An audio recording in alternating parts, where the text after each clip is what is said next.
Ya, di deretan top news kali ini, di informasi yang pertama ada Putin yang restui serangan ke Ukraina. Ya, pada hari ini Vladimir Putin resmi meluncurkan invasi skala penuh waktu setempat di Rusia dan suara-suara ledakan terdengar di kota-kota Ukraina tak lama setelah Presiden Putin mengumumkan operasi militer tersebut. Namun Presiden Rusia Vladimir Putin beralasan tindakan penyerangan ke Ukraina harus dilakukan oleh pihaknya sebagai langkah tegas dan serius setelah Republik Rakyat Donbas atau milisi pro-Rusia di Ukraina Timur meminta bantuan kepada Rusia. Sementara itu ledakan dilaporkan masih terus terjadi di sejumlah kota Ukraina. Bukan hanya itu, ibu kota negara Kiev, tapi juga beberapa kota lainnya. Ledakan keras terdengar di Kramatorsk yang merupakan sebuah kota garis depan yang berfungsi sebagai ibu kota efektif pemerintah Ukraina untuk zona perang timur. Tidak hanya itu, lebih banyak ledakan terdengar di kota pelabuhan timur Mariupol. Pemerintah Ukraina sendiri telah mengumumkan status darurat militer dan meminta warga tetap tinggal di rumah.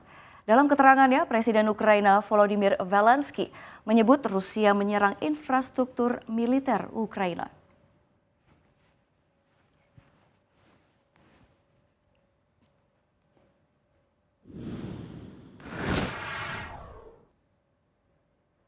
Ya, di informasi selanjutnya ya, yang patut diacungi jempol untuk perusahaan plat merah BUMN, di mana Organisasi Kesehatan Dunia atau WHO menunjuk Indonesia dalam hal ini Bio Farma untuk membangun hub atau pusat produksi vaksin COVID-19 berbasis mRNA di kawasan Asia Tenggara.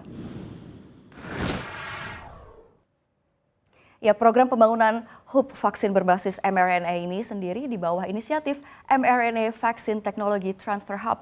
Tujuannya untuk mendorong ahli teknologi secara luas dan cepat ke beberapa negara. Tidak hanya itu, program ahli teknologi mRNA ini juga memberikan jaminan tidak hanya terhadap vaksin COVID-19, tetapi juga untuk penyakit lain termasuk malaria, TBC, dan juga kanker.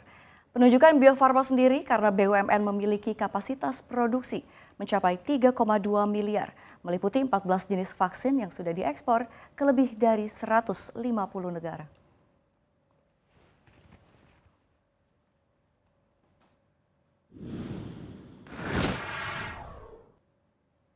Di informasi selanjutnya, masih mengenai Rusia dan Ukraina, meski indeks harga saham gabungan harus anjlok di tengah kabar invasi perdana Rusia ke Ukraina, terpantau investor asing masih menampung saham-saham di bursa domestik.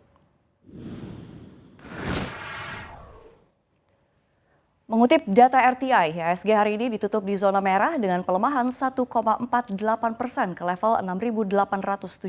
Di tengah penurunan tersebut, investor asing justru mencatatkan aksi beli bersih sebesar 821,26 miliar rupiah di pasar reguler dan terpantau net buy di pasar tunai dan negosiasi juga tercatat 60,49 miliar rupiah.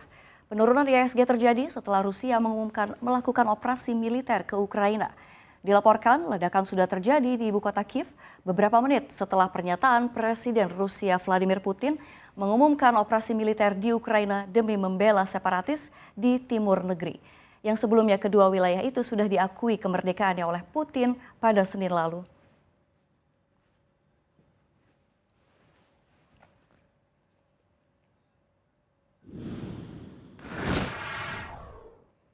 Ya, di informasi yang terakhir, aksi Rusia yang melakukan operasi militer terhadap Ukraina dengan melancarkan serangan membuat harga aluminium bergerak menembus rekor. Dilansir dari AFP, harga aluminium lompat ke tempat tertingginya di level 3.382,5 dolar Amerika Serikat per ton.